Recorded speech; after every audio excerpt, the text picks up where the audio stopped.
प्यारे बच्चों, स्वागत है आपके अपने YouTube चैनल प्रबोध क्लासेज पे। हाँ, अब आ रही होगी आवाज़ सही, है ना? ठीक है, तो आज हम पढ़ने वाले हैं कौन सा चैप्टर? पौधे एवं जंतुओं का संरक्षण। और मेरी बात मानो ना, तो इस चैप्टर को बारीकी से पढ़ने की कोशिश करना। ऐसा कोई सा एग्जाम नहीं है जिसमें यहाँ से प्रश्न नहीं पूछा जा सकता हो। अगर आपके ज्योग्राफी आती है, ज्योग्राफी में यहाँ से प्रश्न पूछ लेगा वो। अगर आपके साइंस आती है, साइंस में यहाँ से, इन्वायरमेंट में यहाँ से प्रश्न पूछ लेगा। इसीलिए बोल रहा हूं कि पौधे और जंतुओं का संरक्षण ये चैप्टर जो दिया हुआ है, ये आपके रामबाण साबित होगा। अगर ये कक्षा आपकी मंशा है कि पूरी नहीं देखेंगे और छोड़ के चले जाएंगे, तो लापरवाही का नतीजा क्या होता है ये आप देख सकते हो। पिछले पेपर उठा लेना, जितने PYQ देखोगे यहाँ से प्रश्न आपको मिल जाएगा। इसीलिए मैं कह रहा हूँ, इस कक्षा को पूरी देखना, अपने दोस्तों के साथ भी शेयर करना, मित्रों के साथ भी शेयर करना। और हो सकता है आपके कोई बहुत ज़्यादा करीबी हो जिसको आप ऊंचाइयों पे देखना चाहते हो, ठीक है, तो उसको भी ये शेयर कर देना, क्योंकि कल ना वो आपको गाली निकाले कि यार मुझे क्यों नहीं बताया। तो पूरी की पूरी नींव को मजबूत करने के लिए ये जरूरी चैप्टर है, जरूरी चैप्टर है और जरूरी चैप्टर है। चलिए स्टार्ट करते हैं। सबसे पहले सवाल आता है प्यारे मित्रों कि पौधे एवं जंतुओं का संरक्षण करें क्यों? अरे भाई, जंतु तो आप भी हो, तो आपका भी संरक्षण जरूरी है और पौधों का भी संरक्षण जरूरी है। अच्छा, आपने ये देखा होगा जनरली कि हम सब ये बोलते हैं, जब भी छोटी कक्षाओं में, बड़ी कक्षाओं में हम लोग पढ़ते हैं, तो आपने बोला होगा कि एक खाद्य जाल बना हुआ है या फिर एक चक्र बना हुआ है। वह जिस जो आता है उसको एक दिन जाना होता है, जो इस वर्ल्ड में आएगा, संसार में आएगा, उसको एक दिन जाना होता है। लेकिन इस चक्र को बनाए रखने के लिए हर एक जीव का अहम जो है योगदान रहता है। और इस योगदान के कारण ही हमारे पौधे भी हमारे लिए आवश्यक होते हैं, क्योंकि जो ये जंतु है, कौन से जंतु, जो ये जंतु होते हैं, ये तो इस पे आश्रित होते हैं प्यारे बच्चों। और ये किस पे आश्रित होते हैं? पौधे, ये भी जंतुओं पे आश्रित होते हैं। इसलिए दोनों का क्या करना है? दोनों का संरक्षण करना है। संरक्षण यानी सहजना है। क्या करना है? सहजना है इसको। तो सहजना कैसे है? बाढ़ करके। ठीक है, पढ़ते हैं और पढ़ते हैं और अच्छी तरीके से मैं समझाने की कोशिश भी करूंगा आपको, ठीक है। देखो क्या बोल रहा है। हमने देखा था कि कक्षा 7 में हम लोगों ने देखा था, मैं अलग से प्लेलिस्ट कल बना दूंगा आपकी, ठीक है। बूजो और पहेली ने प्रोफेसर अहमद और टीबू के साथ क्या किया था? वन भ्रमण किया था। और वह अपने सहपाठियों के साथ अपने अनुभव बांटने के लिए बहुत उत्सुक थे। भाई, आप भी आपके नाना नानी के, दादा दादी के, या फिर कहीं भी घूमने जाते हो, जैसे कुल्लू मनाली घूमने चले गए, तो वहां जाके आप कहते हो कि वहां मैंने फलाना ढिमकाना देखा, है ना, यानी फलानी चीज मैंने वहां पे जाके देखी। तो ये सब क्या होते हैं? अपने अनुभव होते हैं। कक्षा के दूसरे सहपाठी भी अपने अपने अनुभव बांटने के लिए अत्यंत उत्सुक थे, क्योंकि उनमें से कुछ भरतपुर अभ्यारण्य भ्रमण गए थे। कुछ लोग कहाँ गए थे? भरतपुर गए थे। भरतपुर में अभ्यारण्य है। कुछ ने काजीरंगा राष्ट्रीय उद्यान, लोकचाऊ वन्य जंतु अभ्यारण्य और ग्रेट निकोबार बायोस्फीयर रिजर्व। अब ये सब नाम ध्यान रखना। अब ये सब नाम, कौन सी चीज कहाँ है, किस लिए प्रसिद्ध है, वो भी आगे आएगा, ठीक है। वृहद निकोबार जैवमंडल संरक्षित क्षेत्र बोलते हैं इसको, ठीक है। और बाघ संरक्षित क्षेत्र इत्यादि के बारे में सुना था। समझ रहे हो? ठीक है, आगे बात करते हैं। अब सबसे पहला जो चैप्टर आता है वो आता है वनोन्मूलन और इसके कारण। सबसे पहले हमको ये पता होना चाहिए कि वनोन्मूलन होता क्या है। वनोन्मूलन, जो आपके घर में आपका जाली का जो गेट लगा हुआ है, लकड़ी की जाली का, आपके घर में जिस लकड़ी को जलाया जाता है, आपके घर में कोई अगर खिड़की लगी हुई है, या फिर आपकी जो स्लेट है, स्लेट के अलावा आपके बोर्ड है, कितनी चीजें आपकी लकड़ी की बनती है। तो ये सब लकड़ी कौन सी, क्या ऊपर से गिरती है क्या? नहीं, कहीं न कहीं किसी न किसी वन का जो है उन्मूलन, यानी वन को समाप्त करके ये चीजें बनाई जाती है प्यारे बच्चों। तो इसी को, यानी वन को समाप्त करना क्या कहलाता है? वन वनोन्मूलन कहलाता है, वन का उन्मूलन करना। आगे ये बोल रहा है कि हमारी पृथ्वी पर नाना प्रकार के पौधे एवं जंतु पाए जाते हैं, यानी विभिन्न प्रकार के जंतु या पौधे पाए जाते हैं। ये मानव जाति के अस्तित्व एवं भली प्रकार से रहने के लिए आवश्यक होते हैं। यानी मानव जाति के लिए जो मानव जाति के क्या अस्तित्व और उसके आपके भली प्रकार से उस अस्तित्व को बनाए रखने के लिए क्या होते हैं, जरूरी होते हैं, आवश्यक होते हैं।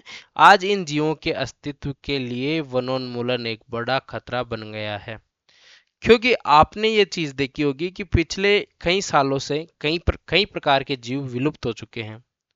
अच्छा, आपकी दादा दादी जब आपको बताते होंगे कि पहले हम जब छत पे दाना डालते थे तो बहुत सारे कबूतर आ जाते थे, लेकिन आजकल आप छत पे दाना डाल के देख लो, आपको गिने चुने कबूतर, अगर आप लोग गांव में रहते हो तो वहां मिलेंगे, गिनी चुनी चिड़िया वहां पे आपको मिलेगी।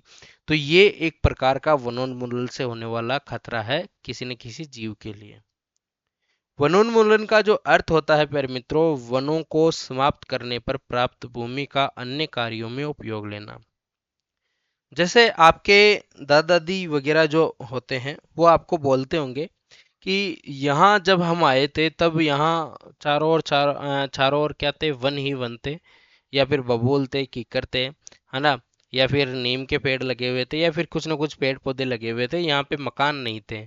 जब हम आए तो उसके बाद 5-6 साल बाद में यहाँ मकान बनने लगे और बहुत सारे मकान हो गए। तो वो जो कटाई का जो क्षेत्र है, वो जो भूभाग था, उस भूभाग को में वन होने के कारण पहले बहुत सारे जीव वहां पे रहते थे, लेकिन अब वन नहीं रहे तो वो जीव भी कहीं ना कहीं विलुप्त होने की कगार में है। ठीक है।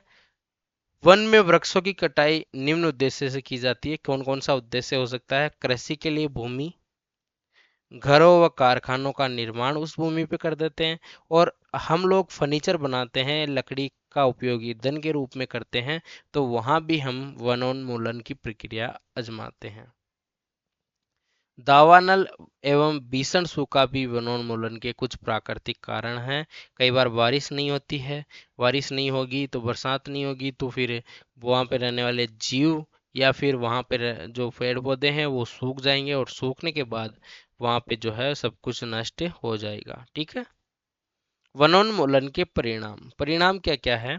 वनोन्मूलन से पृथ्वी पर ताप प्रदूषण के स्तर में वृद्धि होती है। इससे वायुमंडल में कार्बन डाइऑक्साइड का स्तर जो है वो क्या होता है, बढ़ता है। भौम यानी भूमि का जो जल है उसमें भी उसका भी जो क्या है, निम्नीकरण हो जाता है। उन्हें पता है कि वनोन्मूलन से प्राकृतिक संतुलन भी प्रभावित होता है। प्रोफेसर अहमद ने उन्हें बताया था कि यदि वृक्षों की कटाई इस प्रकार अनवरत अनवरत यानी लगातार अगर चलती रही तो क्या होगा, वर्षा एवं भूमि की उर्वरता में कमी आ जाएगी, और इसके अतिरिक्त क्या आ जाएगा, बाढ़ आ जाएगा, और सूखे जैसी प्राकृतिक आपदाओं की भी संभावनाएं बढ़ जाएगी। प्रकाश संश्लेषण की क्रिया में पौधों को भोजन बनाने के लिए कार्बन डाइऑक्साइड की आवश्यकता होती है। कम वृक्षों का अर्थ है कार्बन डाइऑक्साइड के उपयोग में कमी, जिससे क्या होगा, वायुमंडल में जो ऑक्सीजन है वो उसकी कमी हो जाएगी, और इसकी मात्रा किसकी, कार्बन डाइऑक्साइड की मात्रा बढ़ जाएगी, क्योंकि कार्बन डाइऑक्साइड जो है पृथ्वी द्वारा उत्सर्जित उसमें विकिरणों का को ग्रहण प्रग्रहण कर लेती है। अतः इसकी मात्रा में वृद्धि के परिणाम स्वरूप विश्व उष्णन होता है। पृथ्वी के ताप में वृद्धि के जल चक्र का संतुलन बिगड़ता है, और वर्षा दर में क्या आ जाती है, कमी, और वर्षा दर अगर कमी होगी तो क्या पड़ जाएगा, सूखा पड़ जाएगा, और सूखा यानी कि अकाल। ठीक है। मृदा के गुणों में परिवर्तन आने का मुख्य कारण क्या है, वनोन्मूलन है।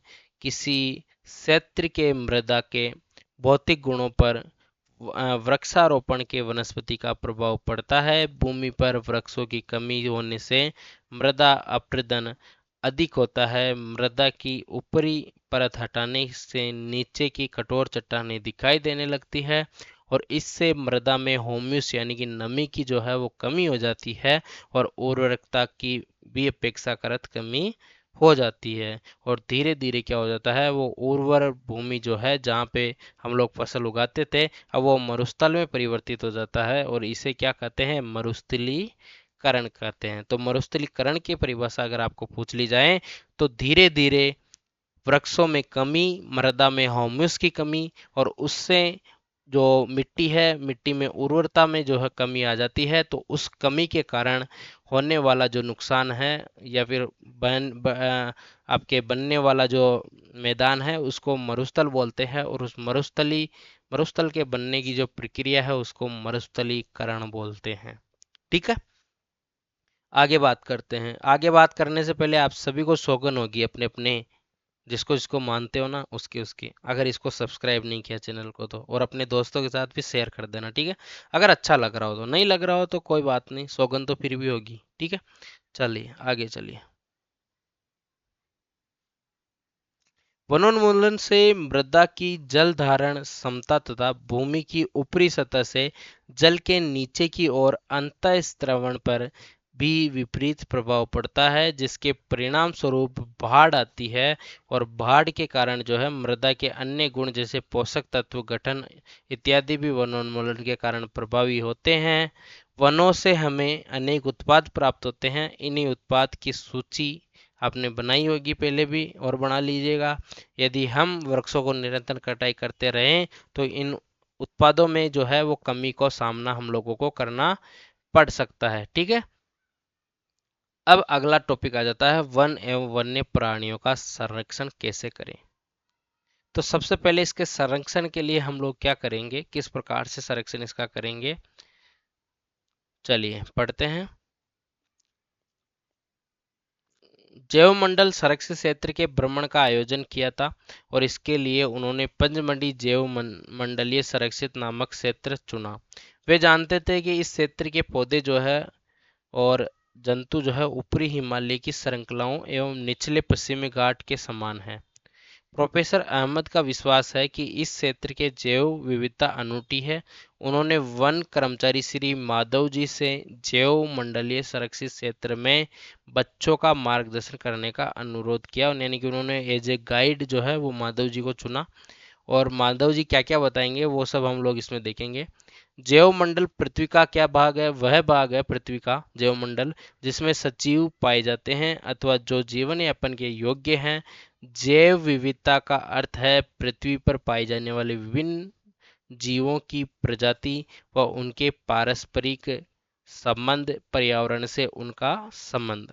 यानी कि जो जैव विविधता है, जैव विविधता का अर्थ क्या है कि आपके किसी भी पृथ्वी पे पाई जाने वाली प्रजाति, वहाँ की विभिन्न जीव, विभिन्न प्रकार की प्रजातियां और उनमें आपस में किस प्रकार का कनेक्शन है, वो यहाँ पे जो है उसका कनेक्शन किसके प्रकार से जो है इन्वायरमेंट के साथ है।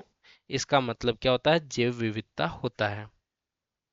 माधव जी ने बच्चों को क्या किया, समझाया, और हमारे व्यक्तिगत प्रयासों एवं समाज के प्रयासों के अतिरिक्त सरकारी एजेंसियां भी वनों एवं वन्य जंतुओं की सुरक्षा हेतु कार्यरत है। सरकार उनकी सुरक्षा व संरक्षण हेतु नियम, विधियां और नीतियां बनाती है। वन्य जंतु अभ्यारण्य, राष्ट्रीय उद्यान, जैवमंडल संरक्षित क्षेत्र इत्यादि पौधों और जंतुओं के लिए संरक्षित एवं सुरक्षित है। अब क्या होते हैं वन्य जीव अभ्यारण्य, ये भी हम लोग देखते हैं। वन्य जीव अभ्यारण्य वह क्षेत्र जहाँ जंतु एवं उनके आवास किसी भी प्रकार से विक्षोभ में सुरक्षित हो, यानी कोई भी प्रकार की हानि आ जाए, किसी प्रकार की अतिवृष्टि हो जाए, लेकिन वहाँ के वन्य जीव सुरक्षित रहें, तो उसे वन्य जीव अभ्यारण्य कहते हैं। राष्ट्रीय उद्यान किसे कहते हैं, वन्य जीवों के लिए आरक्षित क्षेत्र जहाँ वह स्वतंत्र रूप से आवास व प्राकृतिक संसाधनों का क्या कर सकें, उपयोग कर सकें।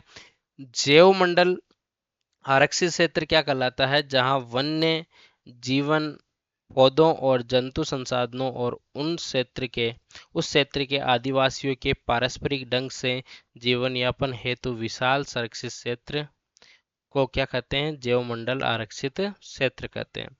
अब जैव मंडल आरक्षण क्या होता है, जैव विविधता के संरक्षण के उद्देश्य से जैव मंडल आरक्षित क्षेत्र बनाए गए हैं।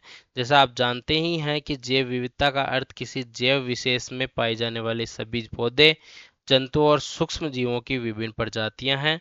किसी क्षेत्र का जैव मंडल आरक्षित क्षेत्र उस क्षेत्र की जैव विविधता एवं सांस्कृतिक को संस्कृति को बनाए रखने में क्या होता है, सहायक। और किसी जैव मंडल आरक्षित क्षेत्र के अंतर्गत अन्य क्षेत्र भी हो सकते हैं।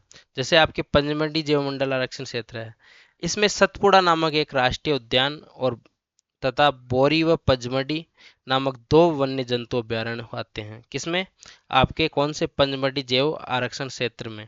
इसमें कौन कौन से आते हैं, एक राष्ट्रीय उद्यान है सतपुड़ा, और बोरी व पचमढ़ी नाम के दो वन्य जीव जंतु अभ्यारण्य भी आते हैं। ठीक है, ये देखो, ये आपके पचमढ़ी अभ्यारण्य, पिपरिया, पनारफनी गेट या पचमढ़ी, ये एक आपको जो है वो दिया हुआ है। ये आपके पूरा पूरा संरक्षित क्षेत्र है। ठीक है, ये बोरी अभ्यारण्य है और ये सतपुड़ा अभ्यारण्य है, नीमगढ़। ठीक है, ये पंचमढ़ी जैव मंडल आरक्षित क्षेत्र का एक मैप है। आगे बात करते हैं पेड़ पौधे व जीव जंतु।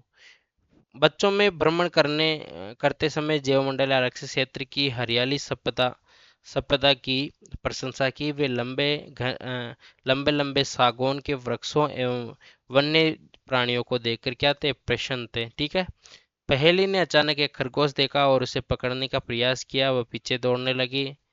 प्रोफेसर अहमद ने उन्हें रोका। उन्होंने समझाया कि जंतु अपने आवास में प्रसन्न रहते हैं, हमें उनको परेशान नहीं करना चाहिए।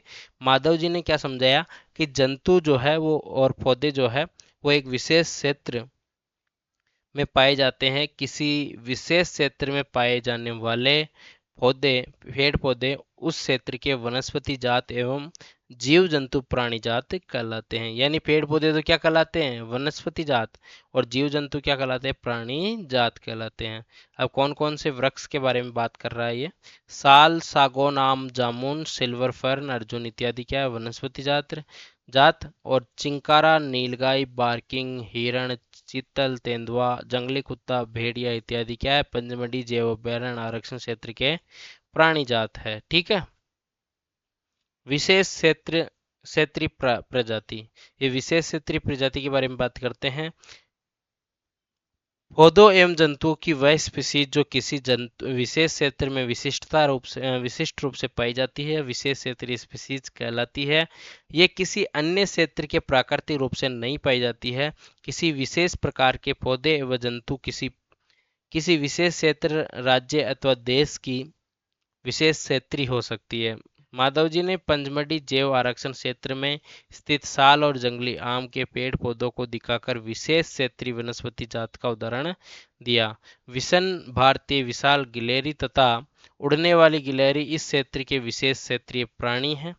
ठीक है, प्रोफेसर अहमद ने बताया कि इनके आवास के नष्ट होने व बढ़ती हुई जनसंख्या व नई स्पीसीज के प्रवेश से विशेष क्षेत्र स्पीसीज के प्राकृतिक आवास पर प्रभाव पड़ सकता है, तथा इसके अस्तित्व को भी खतरा हो सकता है। उसके बाद आ जाता है वन्य प्राणी अभ्यारण्य। वन्य प्राणी अभ्यारण्य जहाँ पे वन्य जीव सुरक्षित व संरक्षित रहते हो, वन्य जीव अभ्यारण्य कहलाते हैं। यहाँ पे किसी भी प्राणी को जो है वह जंतु को मारना या शिकार करना या पकड़ना पूर्णतः निषेध होता है। ठीक है, इसीलिए इनकी जो आपके जो लुप्त प्रजाति है उसको हम लोग जो है संरक्षित कर सकते हैं। जैसे कुछ महत्वपूर्ण संकटपन वन्य जंतु जैसे कि काला हिरण हो गया, या आपके राजस्थान में ताल छापर में इसका अभ्यारण्य है। श्वेत आंखों वाला हिरण, हाथी, सुनहरी बिल्ली हो गई, गुलाबी सिर वाली बतख हो गई, घड़ियाल हो गया, खच्च मगरमच्छ हो गया, अजगर गेंडा हो गया। ये सब हमारे वन्य प्राणी अभ्यारण्यों में संरक्षित है व सुरक्षित है। भारतीय अभ्यारण्य में अनूठे दृश्य भूमि, बड़े समतल वन, पहाड़ी वन तथा बड़ी नदियां के डेल्टा की झाड़ी भूमि व बुशलैंड है। ठीक है, इसके बाद यहाँ पे जो है हम लोग आगे बात करते हैं राष्ट्रीय उद्यान के बारे में। सड़क के किनारे एक और बोर्ड लगा था जिस पर लिखा था सतपुड़ा राष्ट्रीय उद्यान। बच्चे वहां जाने के लिए उत्सुक थे। माधव जी ने बताया कि यह विशाल आरक्षित क्षेत्र है तथा पर्यावरण के संपूर्ण संगठकों का संरक्षण करने में पर्याप्त है। इन्हें राष्ट्रीय उद्यान कहते हैं जहाँ पे किसी भी पर्यावरण के सभी घटकों का जो है हम लोग संरक्षण करते हैं। यह वनस्पति जात, प्राणी जात, दृश्य भूमि, ऐतिहासिक वस्तुओं का संरक्षण भी करता है। सतपुड़ा राष्ट्रीय उद्यान भारत का प्रथम आरक्षित उद्यान आरक्षित वन है, इंपॉर्टेंट है ये। ठीक है।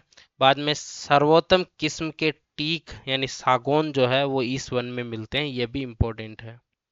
ठीक है। इसके बाद आगे बात करते हैं। जैसे बच्चे आगे बढ़े उन्हें एक बोर्ड दिखाई दिया जिस पर लिखा था सतपुड़ा बाघ आरक्षित क्षेत्र। माधव जी बताते हैं कि हमारे सरकार ने बाघों के संरक्षण हेतु प्रोजेक्ट टाइगर व बाघ परियोजना लागू की। इस परियोजना का उद्देश्य हमारे देश में बाघों की उत्तरजीविता व संवर्धन करना है। बाघ उन स्पीशीज में से एक है जो धीरे धीरे हमारे वनों से विलुप्त होते जा रहे हैं, परंतु सतपुड़ा आरक्षित क्षेत्र में बाघों की संख्या में वृद्धि हो रही है, अतः यह संरक्षण का अनूठा उदाहरण है। किसी समय शेष हाथी, जंगली भैंसे तथा भारतसिंगा भी सतपुड़ा राष्ट्रीय उद्यान में पाए जाते हैं। वे जंतु जिनकी संख्या एक निर्धारित स्तर में कम होती जा रही है वे विलुप्त हो सकते हैं, जैसे संकटपन जंतु कहलाते हैं। यानी कि जो विलुप्त होने वाले हैं या फिर एक निर्धारित स्तर से उसकी संख्या कम होती जाती है वो संकटपन क्या कहलाते हैं, जंतु कहलाते हैं। माधव जी पहेली को बताते हैं कि बड़े जंतुओं की अपेक्षा छोटे प्राणियों में विलुप्त होने की संभावना कहीं अधिक रहती है। अक्सर हम सांप, मेंढक, छिपकली, चमगादड़, उल्लू इत्यादि को निर्दयता से मार डालते हैं। पारितंत्र में इसके महत्व के विषय में सोचते भी नहीं हैं। इनको मारकर हम स्वयं को हानि पहुंचा रहे हैं। यद्यपि वे आकार में छोटे हैं परंतु पारितंत्र के योगदान को अनदेखा नहीं किया जा सकता। वे आहार जाल व आहार श्रृंखला के क्या है, भाग है। ठीक है। और किसी क्षेत्र के सभी पौधे, प्राणी, सूक्ष्म जीव, अजैव घटक व जलवायु हो गया, भूमि हो गई, नदी हो गई, डेल्टा हो गई, ये सब मिलके क्या पारितंत्र या इको सिस्टम बनाते हैं। ठीक है। उसके बाद रेड डाटा पुस्तक क्या होती है। रेड डाटा पुस्तक जो है, रेड डाटा पुस्तक वह पुस्तक है जिसमें सभी संकटपन स्पीशीज का रिकॉर्ड रखा जाता है। पौधे, जंतुओं और अन्य स्पीशीज के लिए अलग अलग रेड डाटा पुस्तकें हैं। रेड डाटा पुस्तक के विषय में अधिक जानकारी के लिए ये लगा लीजिए, है ना, और ये लगा के हम लोग जो है वो देख सकते हैं। प्रवास। प्रवास क्या होता है। माधव जी के निर्देशन में भ्रमण पार्टी गहरे वन में प्रवेश करती है। वह तवा संरक्षित क्षेत्र के कुछ समय आराम करती है। पहली ने नदी के समीप कुछ पक्षी देखे। माधव जी बताते हैं कि ये प्रवासी पक्षी है। ये पक्षी संसार के अन्य भागों से उड़कर यहाँ आते हैं। जलवायु में परिवर्तन के कारण प्रवासी पक्षी प्रत्येक वृक्ष सुदूर क्षेत्र के एक निश्चित समय पर उड़कर आते हैं। यह वह यहाँ अंडे देने के लिए आते हैं क्योंकि उनके मूल आवास में बहुत अधिक शीत के कारण वह स्थान उस पर जीवन यापन हेतु अनुकूल नहीं रहता है। ऐसे पक्षी जो उड़कर सुदूर क्षेत्र तक लंबी यात्रा करते हैं प्रवासी पक्षी कहलाते हैं। यानी एक स्थान से लंबे स्थान तक किसी कारणवश वो आ जाते हैं, तो किसी कारणवश या फिर अंडे देने के लिए या फिर आपके प्रजनन के लिए अगर यहाँ पे आते हैं तो उन्हें प्रवासी पक्षी कहते हैं। कागज का पुनर्चक्रण, ये तो आप लोगों ने पहले पढ़ ही लिया होगा, हालांकि अपने लिए इतना इम्पोर्टेंट नहीं रहेगा। पुनः वन रोपण, पुनः वन रोपण ये वापिस से वन लगाना एक प्रकार से। तो हम लोगों ने जो है आज का ये चैप्टर पढ़ा। अब इसमें क्या क्या इंपॉर्टेंट चीजें हम लोगों ने पढ़ी वो हम लोग देखते हैं। वन्य प्राणी अभ्यारण्य, राष्ट्रीय उद्यान, जैव मंडल आरक्षित क्षेत्र ऐसे नाम है जहाँ जो वन एवं वन्य प्राणियों का संरक्षण एवं परिरक्षण करते हैं। ठीक है। उसके साथ ही जैव विविधता का अर्थ क्या होता है, किसी विशेष क्षेत्र में पाए जाने वाले सजीवों की विभिन्न किस्में। ठीक है। इसके अलावा किसी क्षेत्र में सभी पौधे, जंतु व उस क्षेत्र के वनस्पति जात और प्राणी जात से जाने जाते हैं। विशेष क्षेत्रीय स्पीशीज किसी क्षेत्र विशेष में पाई जाती है। संकटपन स्पीसीज वह स्पीसीज है जो विलुप्त होने की कगार पे है। रेड डाटा पुस्तक में क्या आता है, संकटपन स्पीसीज का रिकॉर्ड रहता है। प्रवास वह परिघटना जिसमें किसी स्पीसीज अपने आवास से किसी अन्य आवास पर हर वर्ष अवधि में विशेषकर प्रजनन हेतु चलन करती है। और हमें वृक्ष, ऊर्जा और पानी की बचाने के लिए कागज की बचत करनी चाहिए और इसका पुनः उपयोग और पुनःचक्रण करना चाहिए। पुनः वन रोपण नष्ट किए गए वनों को पुनः स्थापित करने के लिए रोपण का कार्य होता है। तो आज हमने जो पढ़ा है बहुत डीपली चीज पढ़ी है, बहुत महत्वपूर्ण भी है। लगभग 25 मिनट में मैंने आपको जो है ये सब कुछ करवाने की कोशिश की। और आप मेरा फेस भी देख सकते हो अब, है ना। तो अब आपको थोड़ी संतुष्टि मिलेगी कि हाँ भाई, अपन को कौन से सर पढ़ा भी रहे हैं, है ना। तो ये आवाज़ आप लोग अब तक सुन रहे थे, लेकिन अब मुझे फेस टू फेस देख पा रहे हो। ये आप लोगों का ही प्यार है कि मैं बार बार जो है आपको कम व्यूज़ पे भी क्लासेस डालता रहता हूँ। लेकिन दोस्तों ऐसा होता है कि हम कई बार बहुत सारी मेहनत करते हैं, और उस मेहनत का जब जब लगातार हम लोग विफल होते जाते हैं, तो फिर उसके प्रति उदासीन हो जाते हैं। हालांकि अभी तक मैं उदासीन नहीं होऊंगा, क्योंकि आप लोगों ने अभी तक जितना प्यार दिया है, हालांकि वो मुझे भर भर के दिया है, लेकिन मुझे बहुत ज़्यादा प्यार की आवश्यकता है। अब आजकल कम प्यार से काम चलता नहीं है। मिलते हैं किसी और अन्य वीडियो में, तब तक के लिए राम राम सा, शुभ दिन।